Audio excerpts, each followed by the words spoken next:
Hello everyone, कैसे हैं आप सब लोग।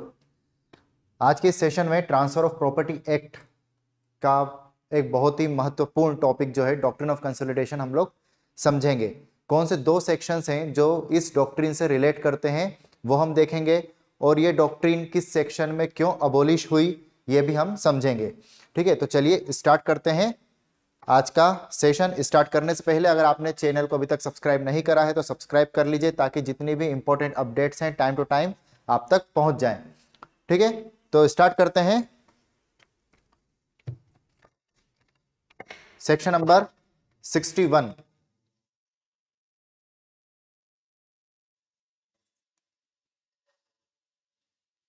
ये सेक्शन कन्फर करता है राइट टू रिडीम सेपरेटली और साइमल्टेनियसली।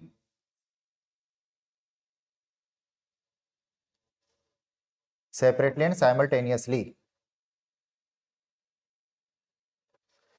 ये राइट कन्फर करता है मॉर्टगेजर के ऊपर ये सेक्शन।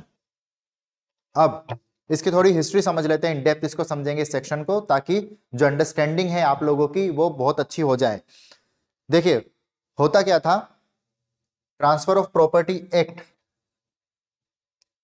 1882, इस एक्ट के कमेंसमेंट के पहले जो ट्रांसफर के जो सिद्धांत थे वो मोस्टली बेस्ड थे आपके इक्विटी के ऊपर।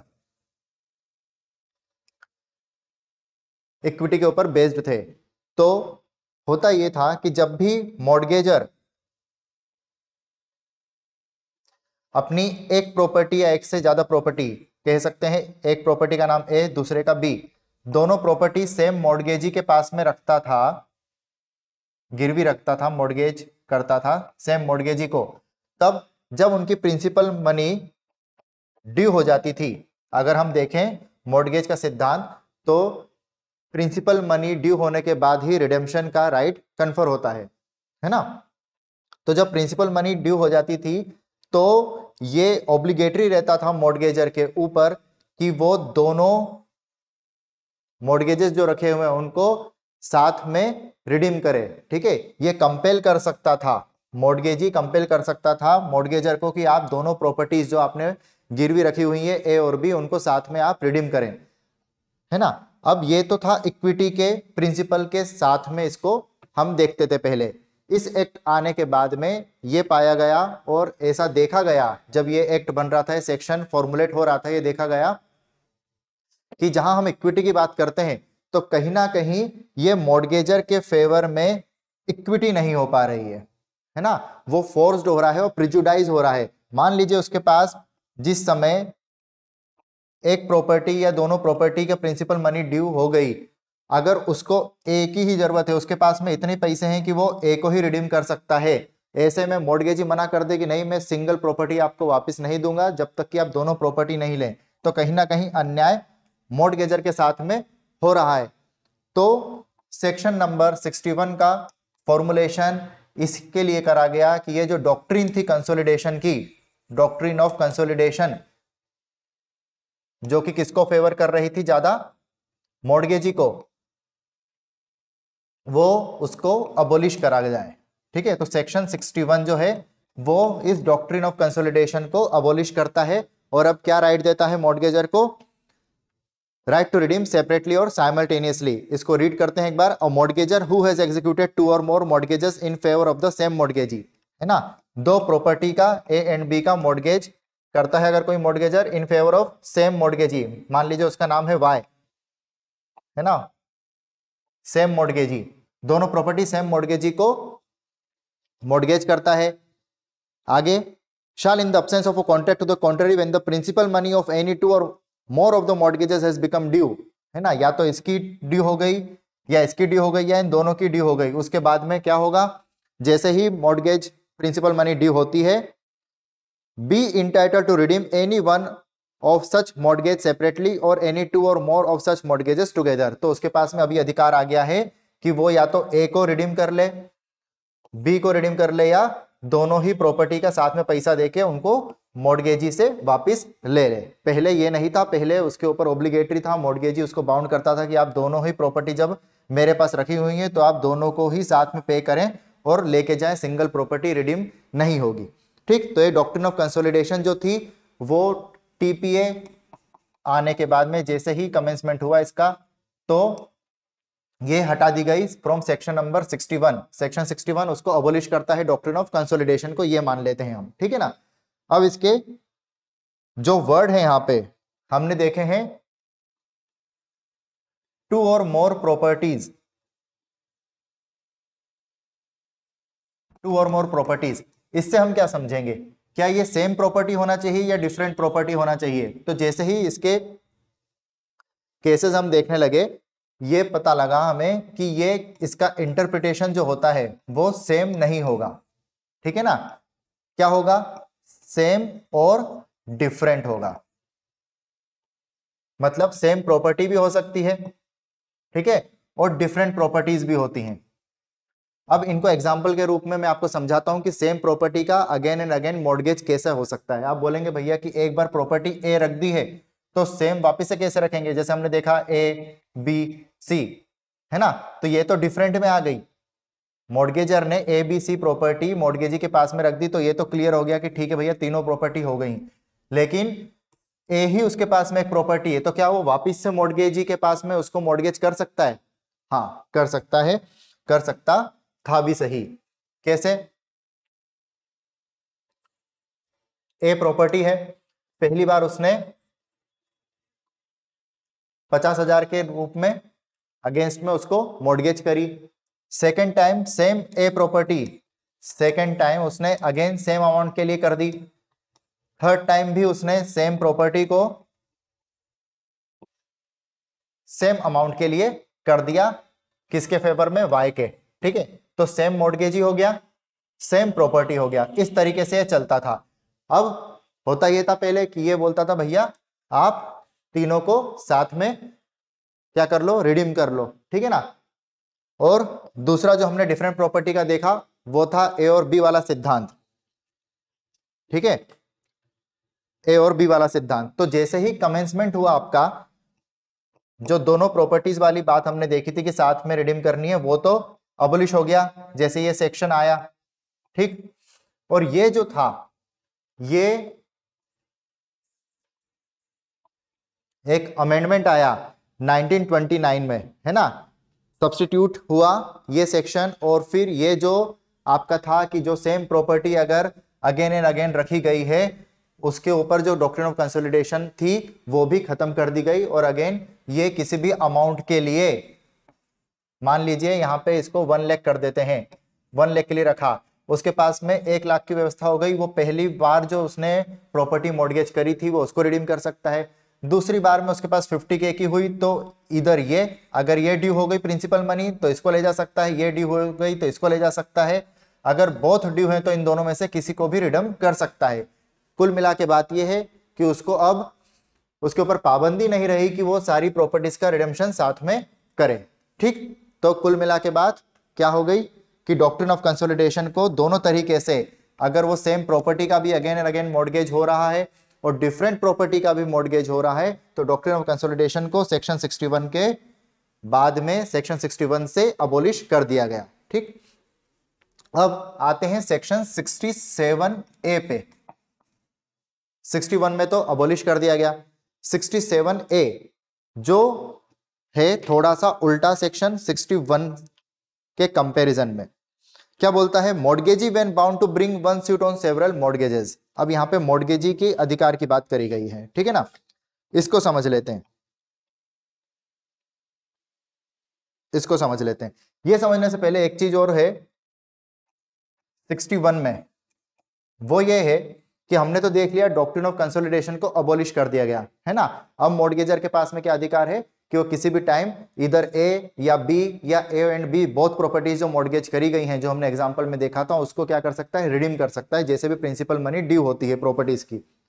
लेकिन अगर कोई कॉन्ट्रैक्ट इंटर करा गया है दोनों के बीच में, है ना, यहाँ पे सेक्शन में दिया हुआ है in absence of contract to the contrary. अगर वो कोई कॉन्ट्रैक्ट इंटर करते हैं, दो पार्टीज है एक्स एंड वाई, ये है मॉर्गेजर, ये है मॉर्गेजी, एक्स एंड वाई कोई कॉन्ट्रैक्ट इंटर करते हैं कि सेक्शन 61 में जो बात करी गई है उसको हम इस कॉन्ट्रैक्ट के रूप में क्या करते हैं, इसके अगेंस्ट में एक समझौता करते हैं कि हम जब भी प्रिंसिपल अमाउंट ड्यू होगा तो जो प्रॉपर्टीज मैं आपके पास में रख रहा हूं ए एंड बी, जैसे मान लीजिए ए एंड बी दोनों प्रॉपर्टीज आपके पास में मैं रख रहा हूं, वाई के पास में रख रहा हूं, तो एक्स बोलेगा कि जब इनकी प्रिंसिपल अमाउंट ड्यू होगी तो बोथ प्रॉपर्टीज में जो है रिडीम कर लूंगा together, both the properties will be redeemed together.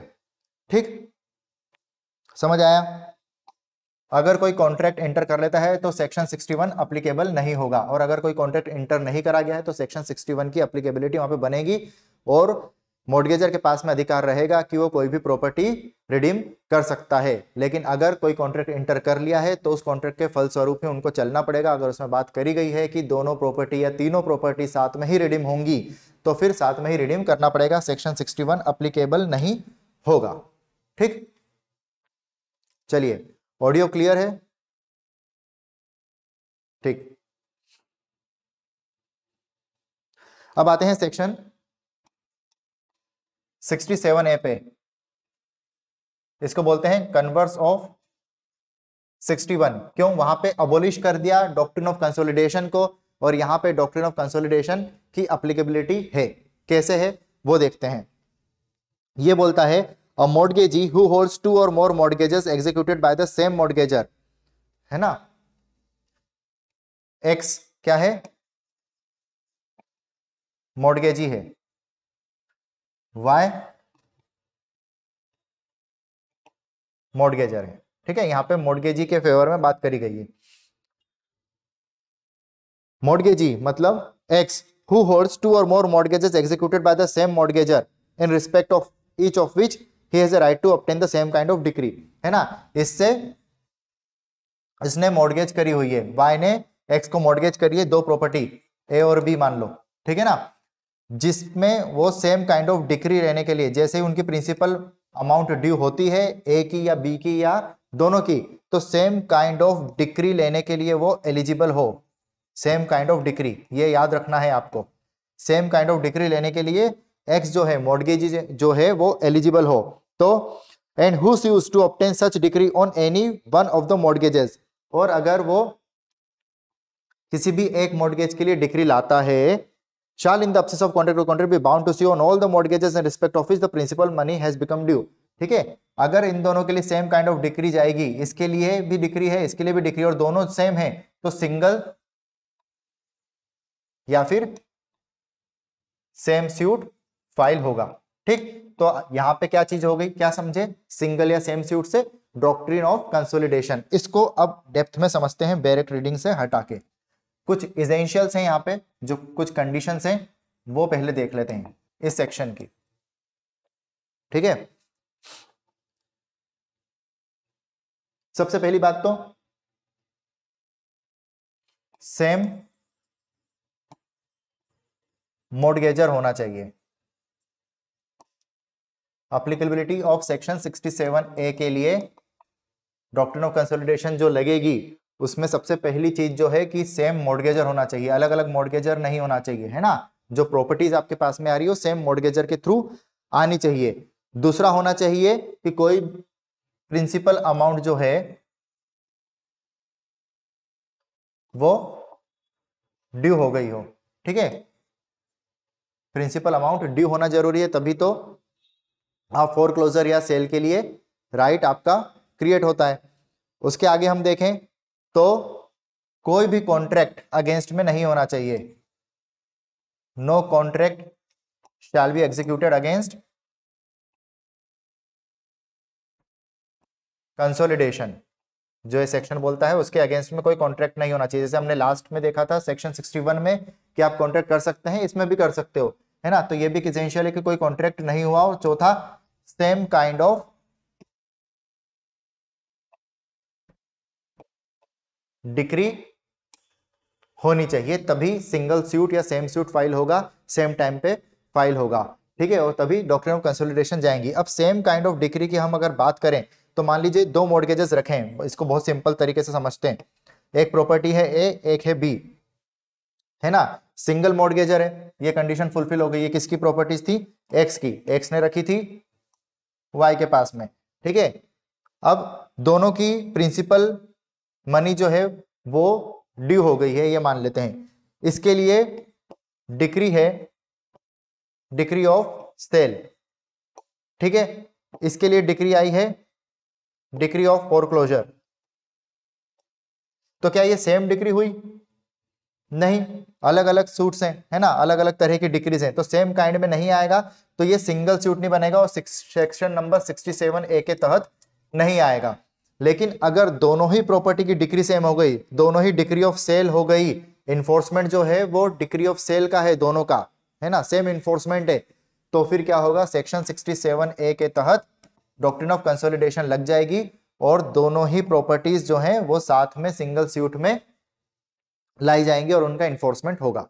ठीक, ये था डॉक्ट्रिन ऑफ कंसोलिडेशन सेक्शन 61 और सेक्शन 67A। ठीक, जितना भी था आपको बहुत इजी वे में समझाने की कोशिश करी गई है। अगर फिर भी नहीं समझ आता है या कोई डाउट होता है तो आप मुझे कमेंट बॉक्स में बता सकते हैं, ऐप डाउनलोड कर सकते हैं, वहां पे पूछ सकते हैं, या फिर मेरा कॉन्टेक्ट नंबर है 7987136444, इस पे बात कर सकते हैं। अगर ऑफलाइन या ऑनलाइन क्लासेस ज्वाइन करना चाहते हैं तो ऑफलाइन क्लास इंदौर में है, कॉल करके आप एड्रेस पता कर सकते हैं, या फिर आप गूगल पे जाके भी क्लास का नाम एंटर करके देख सकते हैं एड्रेस। ऑनलाइन क्लासेस के लिए जो एप्लीकेशन है वो गूगल प्ले स्टोर पे अवेलेबल है और उसकी जो लिंक है वो मैं आपको डिस्क्रिप्शन बॉक्स में भी मेंशन कर दूंगा। टेलीग्राम की भी लिंक मैं डिस्क्रिप्शन बॉक्स में मेंशन कर दूंगा, वहां पे भी आप जुड़ सकते हैं।